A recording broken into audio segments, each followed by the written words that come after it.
Hey everyone, this is my Patreon Pod reaction to the 21st episode of Steins. So yeah, we are getting pretty close to the end of our first season here.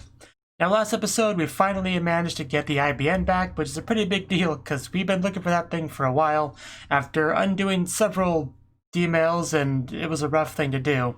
We found the habits, and you know, the roughness is clearly not over because as we brought up near the end of the episode, the whole Kyuu stabbing thing, you know, a D-mail prevented that too. And if we're preventing all the D-mails to get back to the beta line to get things back to how they were and save MyOD, that means undoing that one too, which means just essentially getting Chris killed again. You know, it's finally Kyoma's turn after having other people, you know, essentially kill out people they care about to, as a result of undoing the D-mails, it's finally his turn. So, you know, if the man wasn't already depressed, that certainly pours some salt in that wound. Now, because I feel like we're going to be getting back into that first episode content soon, I did rewatch the first episode and took notes, and some things definitely make more sense. Okay, so the basic overview of the first episode: Kyoma is at that one building for the one lecture on time machines. You know, he calls the guy out a little bit about it being John Titor's stuff and asking for details on how it's different, stuff like that. And then they heard the earthquake from above, which was, of course, Suzuha's time machine, right? Where we know all that. And then he doesn't actually, you know, talk to Suzuha or anything at that point. But he goes back to the lecture and he meets up with Kurisu there, right? I think I'm getting a little bit out of order here, but the point is he talks to Kurisu. But a big thing is that he doesn't talk to Kurisu first. He's not the him that talks to Kurisu first. The other Kyoma is, you know, the whole talk about, hey, you sound like you wanted to say something important like 15 minutes ago. That whole thing, right? So, one thing that's definitely interesting is that when I first watched the first episode, since I knew this was a time travel show, I knew that there would probably be, you know, a second Kyoma running around. But at this point in the show, we've never actually had Kyoma like physically travel through time, right? So the mental image I had before of a physical Kyoma running around trying not to be spotted by that original timeline Kyoma doesn't quite make sense because we haven't done that yet. And maybe we'll do that soon, but yeah, that definitely is interesting. So I wonder what we'll do about that. But anyway, D-mail. Right after he finished talking to Kurisu, he actually had some static on his phone, almost as if he had received a D-mail or something, but it didn't seem like he had any new information at that point, so I don't know. But one D-mail that he did send, of course, was the one outside about Kurisu's death. And that was sent up like a week in the past to Daru, and that's really what things changed, right? The D-mail the timeline shifting. But we don't quite know everything that has changed from there. I think that's still the biggest mystery. You know, because Daru even said he thought it was spam at first, so we don't quite know what... Because the emails change timeline because they alter somebody's actions, right? So what did Daru do with that information that caused Maki-said to live and certain other things to change that I don't quite get why they changed? Like Suzuha's time machine, it landed smoothly on the roof initially, right? And then we shifted timelines, then it crashed through. Why? I don't quite get that. Don't really get that change exactly. But there are little things like that I'm kind of curious how they came to be. Anything else I wanted to say? It was funny hearing him call MyOD the sole lab member, because the sole female lab member, because we just kept getting more of those as the show progressed. So we got a bit of a kick out of that. See, I think that's everything I really wanted to say. Oh, there was a line about him when he was talking to Kurisu. Next time we'll meet, we'll be enemies. I think that was a nod to the whole CERN thing in the future, you know, that whole thing. So that was also interesting to pick up on. So yeah, I believe that's everything I got to see on the episode. Although, is there going to be any kind of reveal about Kurisu's stabbing? Because I always did assume Suzuha did it because she arrived there and she obviously hated Suzuha. But if she kills her in the first timeline and not in the second, I mean, why? Like, and most of in like the other timeline, the worst we ever saw her do to Kurisu was like give her the stink eye, you know, and strike a combat stance. Like, she never tried to kill her in this timeline, so I don't know. I'm not quite sure what the deal with that is either. Like, what exactly was changed by that first D-mail, I guess, is my main question. Maybe we'll get an answer to that here soon, maybe next episode, but I'm sure we're going to get into that soon. So I think this intro has been more than long enough. It's just I wanted to talk about it because I just have a lot more context to go off of with that first episode. So it's a good chance to kind of get out some of those thoughts. Anyway, let's just jump into the episode and see what happens. 3, 2, 1, play.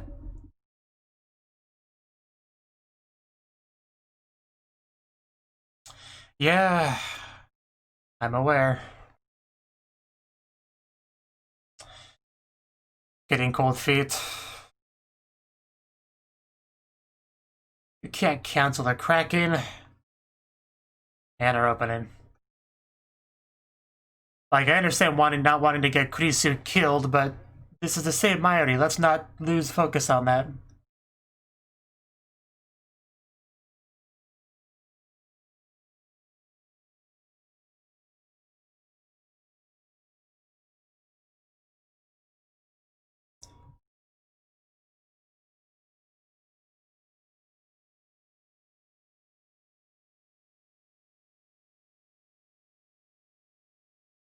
But yeah, that first episode really does seem like there's a second physical Kyoma running around.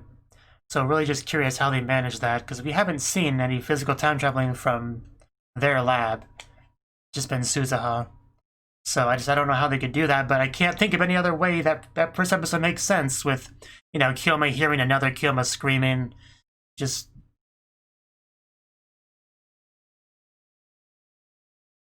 back into the gate.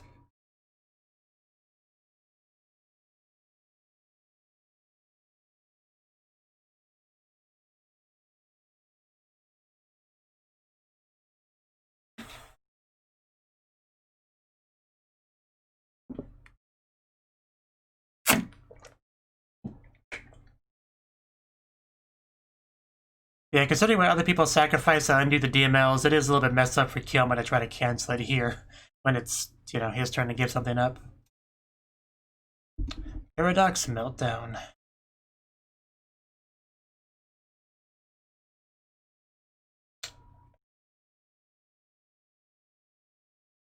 You too, Daru.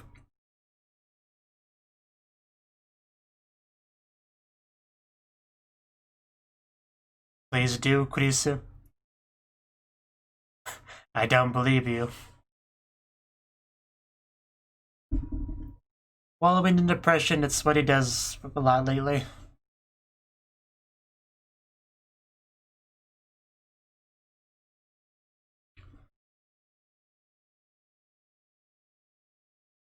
It's probably a lot.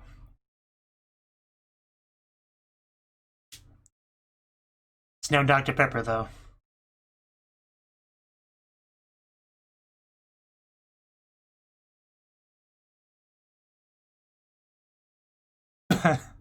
Aw. He looks great in that hat. Do to you too, Mayuri.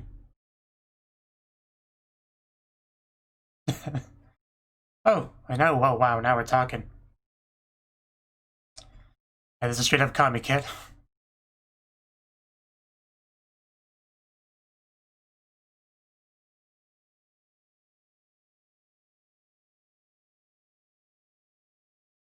That is an amazing car. Can I have it? Getting the good shots, I see.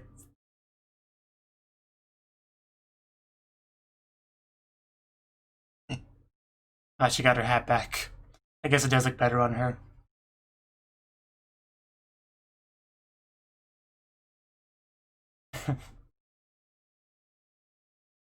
A robot anime, like mecha, like a Gundam anime.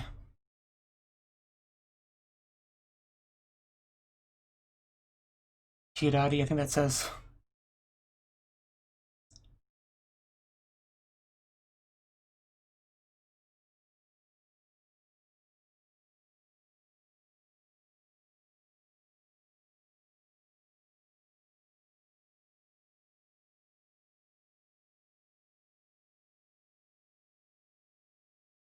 Very important.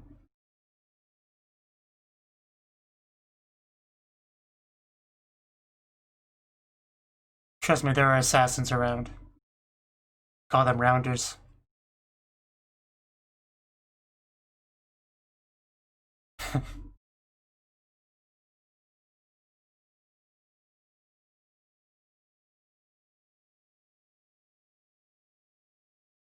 I think we've established we can't really do that.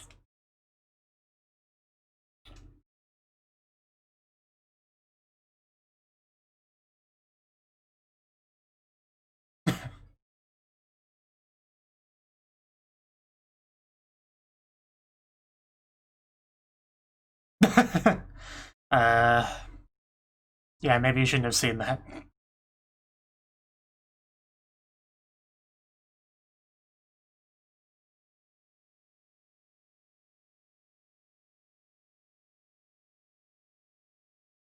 Three days. I don't want you to get stabbed. And he also doesn't want that to happen, so he's a little bit conflicted.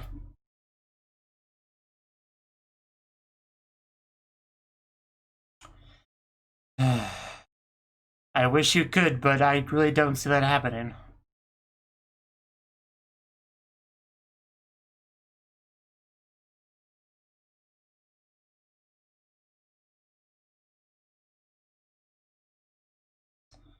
We're just wallowing in denial now.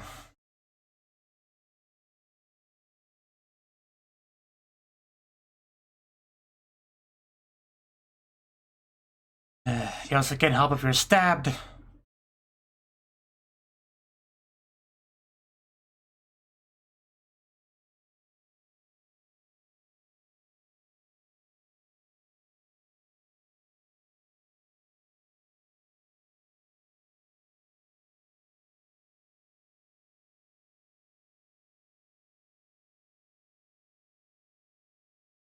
I don't think he's in the mood.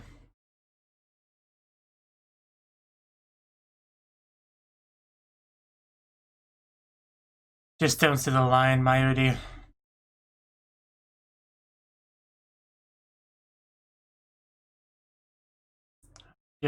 I'm just waiting for the line at this point.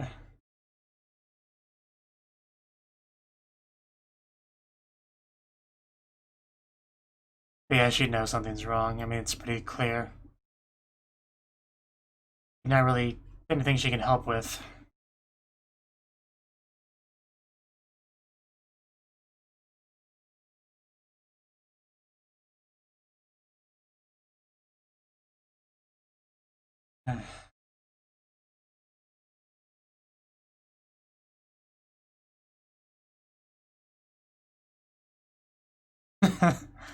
I was wondering what she was gonna say.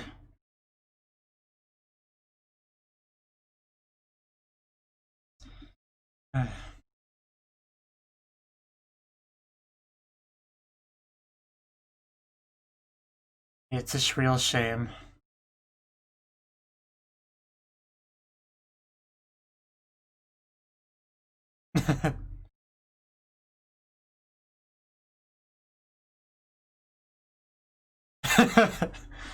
uh,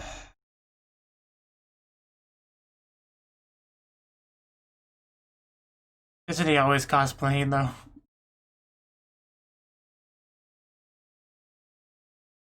I'm okay with this.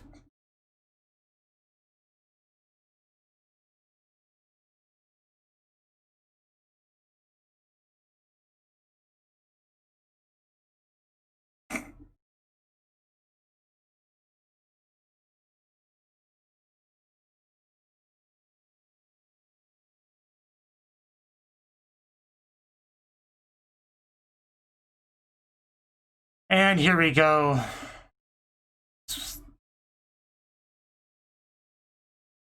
Don't say that, Mayuri. I knew I should have known better than to start to feel happy.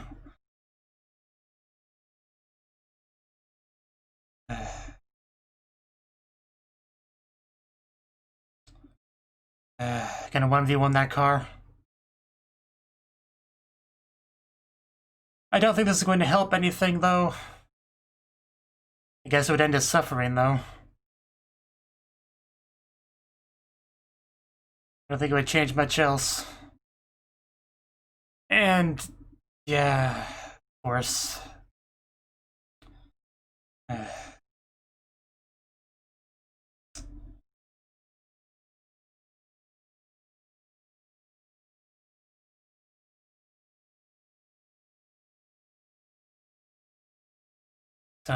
Don't say that. You're always useful.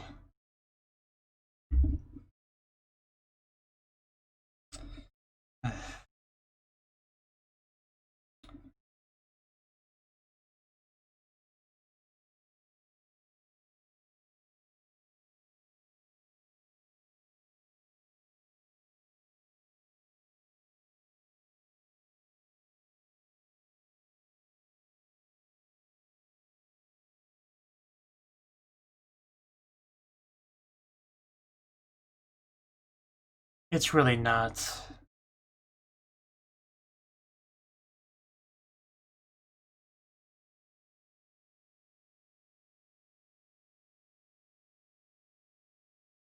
Isu. Time leaping. I mean, we have to. Back here. I guess we're just gonna do it now, right?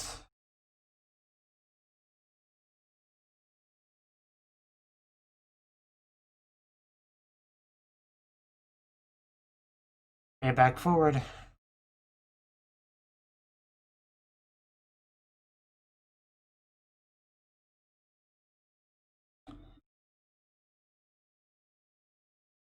Who is it? Kurisu. Have you ever considered wearing a skirt? Just out of curiosity.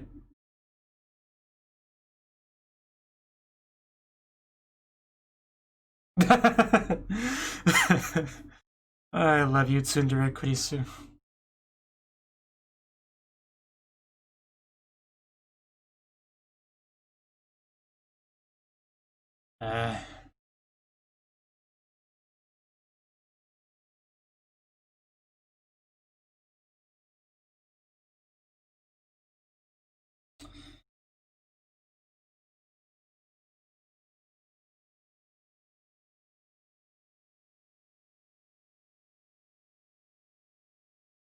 I really don't like seeing him break down like this.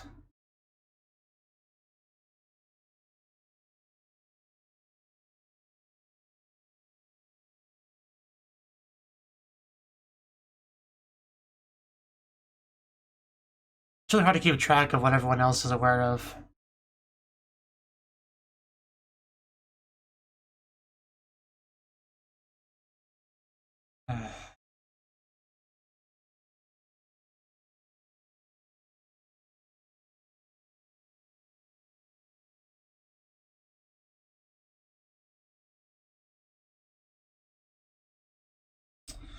Don't break it. That thing's important.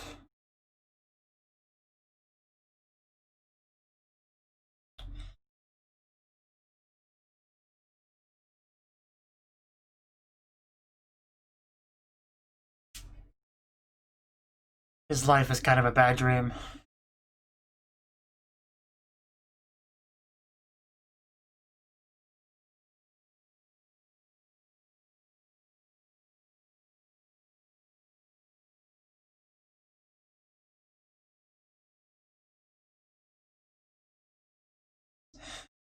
And you get stabbed.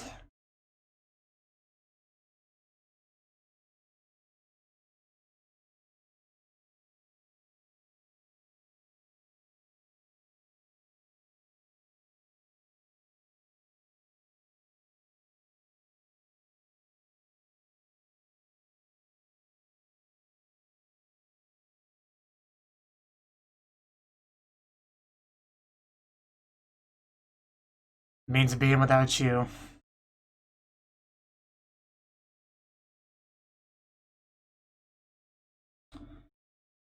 Kind of thought she already knew that. Wasn't she talking about the stabbing DML before? But it's whatever.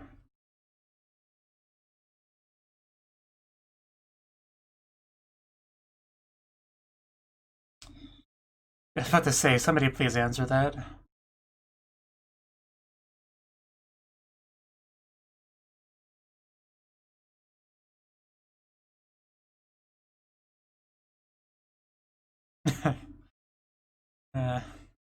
Odder than usual.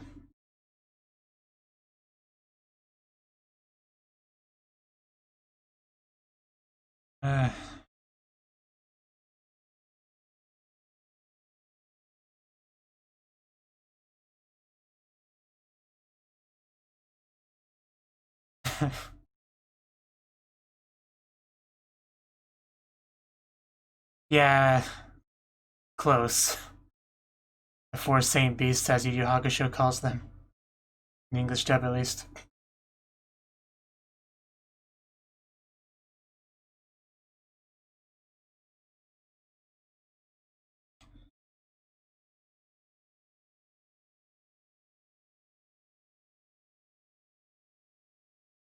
There's such a weird combination of happiness and sadness every time Mujirou talking on screen.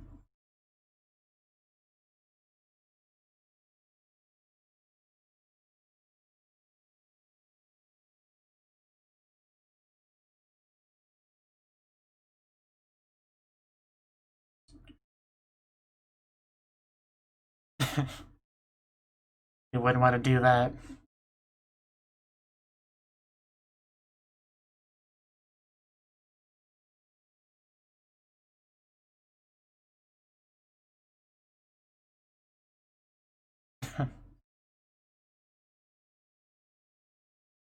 Sounds so concerned about it too.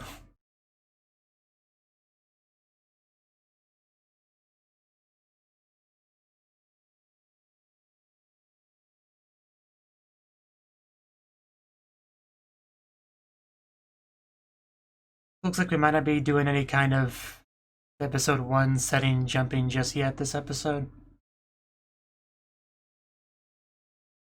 They were nice enough to offer a bit of a recap of it, which was nice.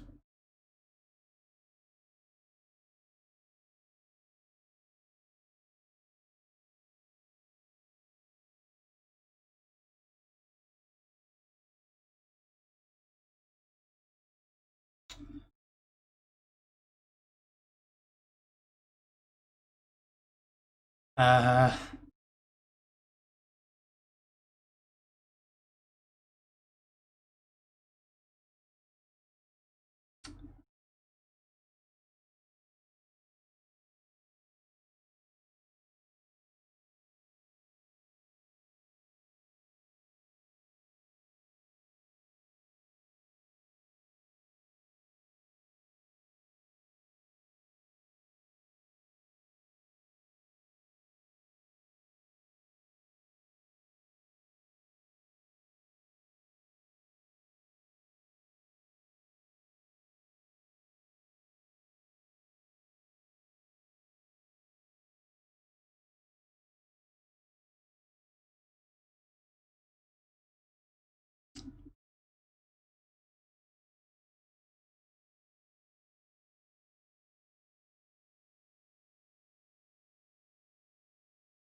of course he did.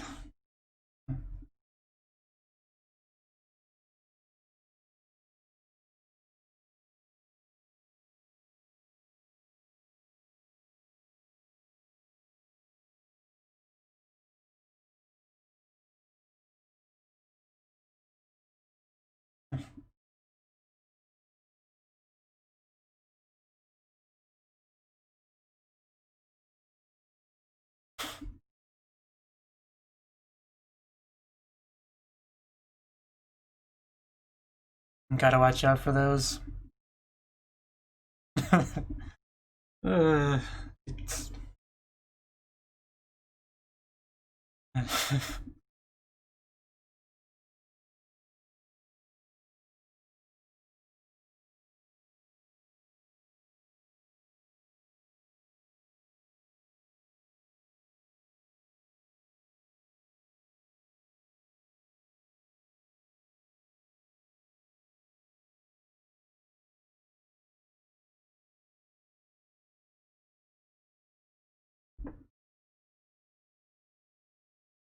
I know the feeling.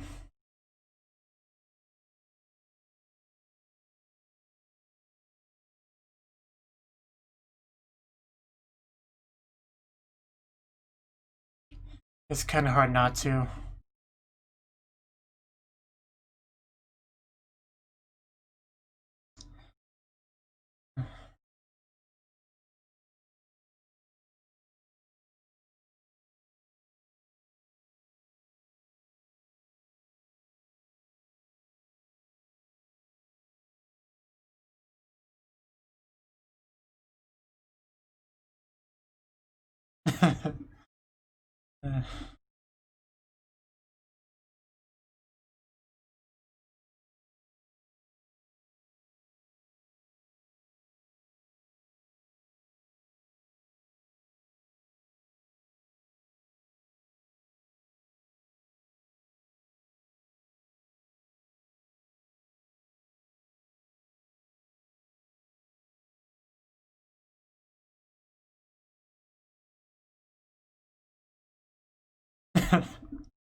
You never have enough of those.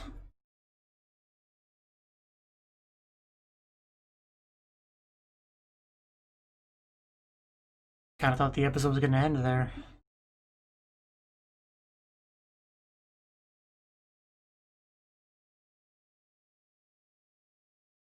Oh. Isu. What are you doing?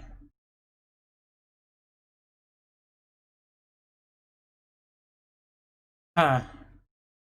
Not sure what to make of that.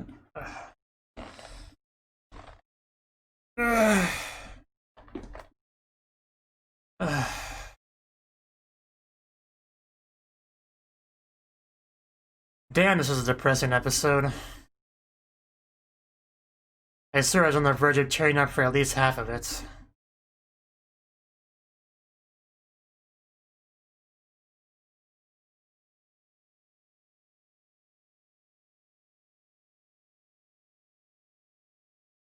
Like, I already felt pretty bad about everything Mayuri's went through in this show.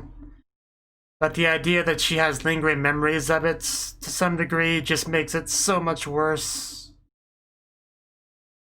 And the guilt that she feels about causing trouble to...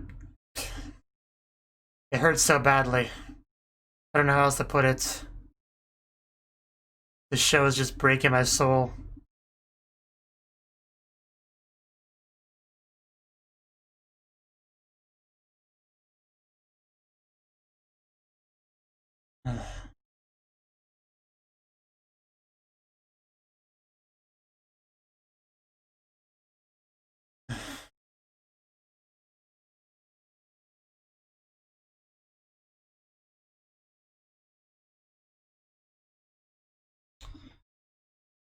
Okay, that was the 21st episode of Steins Gate, and I'm not really sure how much I have to say on this one. Just, Kyoma definitely seems to be having a bit of cold feet when it comes to actually finishing off this undoing D-Mail's quest to get back to the beta line, right? And I'm glad he at least acknowledged it. The fact that it is really messed up to make all these people, you know, give up what they care about for a goal and then stopping partway to that goal because you don't want to sacrifice something. There's really no other way to put that than it's just, that's not cool, that's not okay. I definitely get where he's coming from though. I care about Kurisu a lot and I also don't want her to die. But, you know, you can't just quit at the end of the day. But it is just a terrible situation, I can't really deny that. Just, Mayuri, this episode, I mean, seeing Kyoma as down as he is, you know, it's always rough. But Mayuri, just seeing him like this, seeing that something's very clearly wrong, he's depressed, and she doesn't really know how to fix it. I mean, the walk they had together at night there, you know, before she died horribly, at least, was actually quite nice for a bit, you know? She was actually talking to him, getting him to come out a little bit, seeing a little bit of his real self emerging. You know, it was actually kind of nice. I mean, I couldn't get too happy, too invested in it because I just knew it wasn't going to stay that way. Because happiness never lasts for too long in this show. If there's one lesson I've learned watching the show, that would be it. But it was kind of nice while it lasted. But she's sent a line. Kyoma desperately tries to, you know, change fate, but, you know, Mayuri's not going to let that happen. So... Although it wouldn't shock me too much if the end of the show was just Kyoma dying, you know?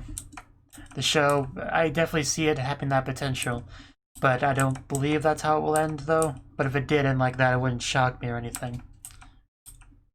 Also, Krisu is trying to be pretty helpful as well. But I do have trouble remembering kind of like how much people are aware of what's going on with Kyoma, because he's just time-leaped and jumped and stuff so many times. Like, they talked about this way back in the day, you know, Mayuri and Kyoma. The idea that all this time-leaping, you know, the more you do it, the more kind of far away you'll be from Mayuri, you know? Because you'll have so many experiences and stuff piled up and stuff that she has no idea about that wasn't things that weren't done with her. It was done with a different iteration of her.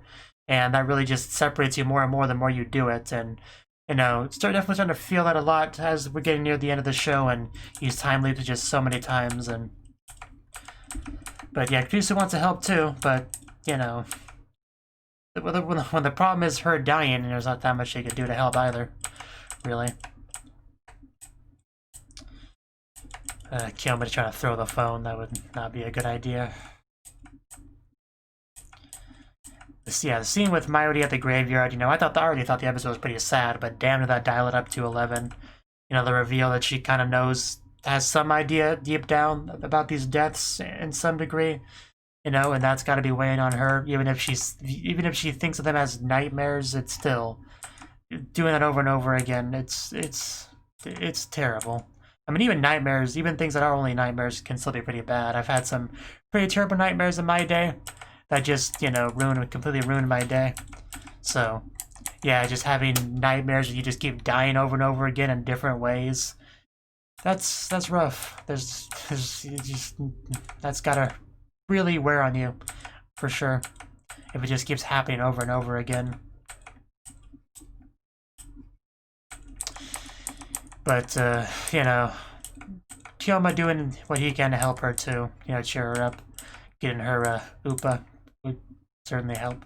We had a scene at the very end with Krisu. I'm not quite sure what to make of this. It looked like she was at the building with the time machine, although it's not there anymore because Suzuha left, but you can kind of see the indent in the building where she crashed. But Krisu was definitely there. I just don't quite get what she's doing there. I don't think we got any hints for that. I'm kind of rewatching it now.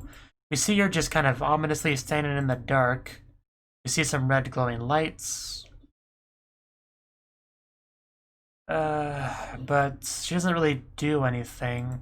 Yeah, I can't even venture a guess about what she's doing there, really. I mean, the time machine's not there anymore, so what could she possibly accomplish there? I have no idea. Maybe looking for a clue of some sort? Like, hopefully she's there to try to help Kyoma in some way. Right? Hopefully. But I don't know. It felt very ominous, so I'm a little bit worried. You know, just a lot of Suzuha calling, you know, her certain spine stuff. Hopefully there's no plot twist there. Because I know in the future she was, you know, a little bit different, but hopefully we don't get any betrayal from this Krisu. But it is technically possible that, you know, knowing that she will die upon going back to that world line, that she may have some second thoughts about doing it. You know, self-preservation and all that. There could be something with that, but I don't know. I really don't know what's going on there. I'm just kind of throwing out things. I don't think I have anything else really to say on the episode. Just, you know, Mayuri just continuously breaks my heart, all of her stuff. She just looks so happy and cute and innocent and always trying to be helpful and, you know, for the people she cares about, and yet she has to go through all this. It's just horrible. And Kyoma, you know, I mean, Kyoma is a little bit, his issues are a little bit more self-inflicted. You know, he's the one that jumped on this whole time machine lab stuff, whereas Mayuri is more just along for the ride. So it's definitely easier to feel bad for Mayuri than it's for Kyoma, but I still feel bad for Kyoma to an extent. But even if he's not quite, doesn't come across as much as an innocent victim as Mayuri does, if that makes sense. But I still really like Kyoma as a character, so I don't want to see him suffer. And he is trying to make things right as best he can, although the Krisu death is making it harder, for sure. But I'm sure he'll eventually accept what he has to do. Right. But, I don't know. Because he definitely tries to save her, right? Because we hear that scream back in episode 1. So he does go back there and try to save her. Maybe trying to, similar to how he was trying to save Mayuri without shifting, going back to the beta line. Maybe he was trying to try to go back to the beta line without sacrificing Krisu. He might have been trying to do something out there, then realizing that's not going to work. You know, thus the scream and all that. But yeah, when we first saw Kyoma reacting to Kurisu's death, you know, he was a little bit bothered by it, but that's mostly just because he saw a corpse, you know. But imagine how different that scene would have been if he had as many memories and experiences and feelings towards Kurisu that he has now. Back then, would have been probably a much more hysterical reaction. Although at this point, he might probably somehow used to seeing people he cares about die, so I don't know. That may counterbalance that a little bit. But yeah, for real this time, that's all I got to say. Just seeing CometCat was cool. Seeing him already sad is not so cool. And hopefully things work out in the end. So thank you for watching. And a special thanks to Cnouki and Ryan for supporting the channel. If you enjoyed this video, I hope you consider clicking the like button and leaving a comment, because that's a great and easy way to let me know that people want more. If you want to do something big to help the channel, you can support me on Patreon and get nice benefits like early access to certain videos. See you next time.